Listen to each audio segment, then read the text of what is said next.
കർണാടക ശിരൂരിൽ മണ്ണിടിച്ചിലിൽ കാണാതായ അർജുനായുള്ള തിരച്ചിൽ 6ാം ദിവസത്തിലേക്ക്. തെരച്ചിലിന് ബെൽഗാവി ക്യാമ്പിൽ നിന്നുള്ള സൈന്യമെത്തും. റഡാറിൽ ലോഹഭാഗം തെളിഞ്ഞ ഭാഗത്തെ മണ്ണ് നീക്കം. കർണാടക മുഖ്യമന്ത്രി സിദ്ധരാമയ്യ അപകട സ്ഥലത്തേക്ക്.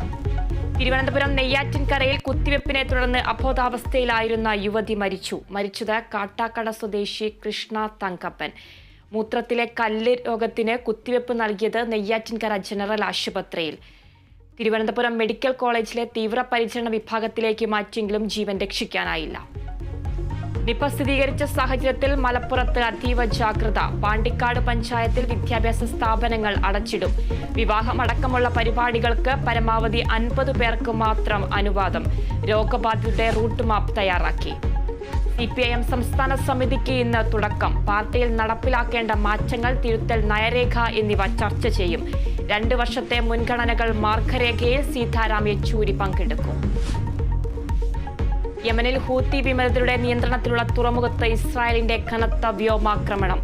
ഹുദൈദ തുറമുഖത്തെ എണ്ണ സംഭരണ കേന്ദ്രങ്ങൾ കത്തുന്നു. 80ഓളം പേർക്ക് പരിക്കെന്ന് ഹൂത്തികൾ. പ്രകോപനങ്ങൾക്കുള്ള മറുപടിയെന്ന് ഇസ്രായേൽ. ഏഷ്യാകപ്പിൽ സെമി ഉറപ്പിക്കാൻ ഇന്ത്യൻ വനിതകൾ ഇന്നിറങ്ങും. എതിരാളികൾ UAE. മത്സരം ഉച്ചയ്ക്ക് 2 മണിക്ക്.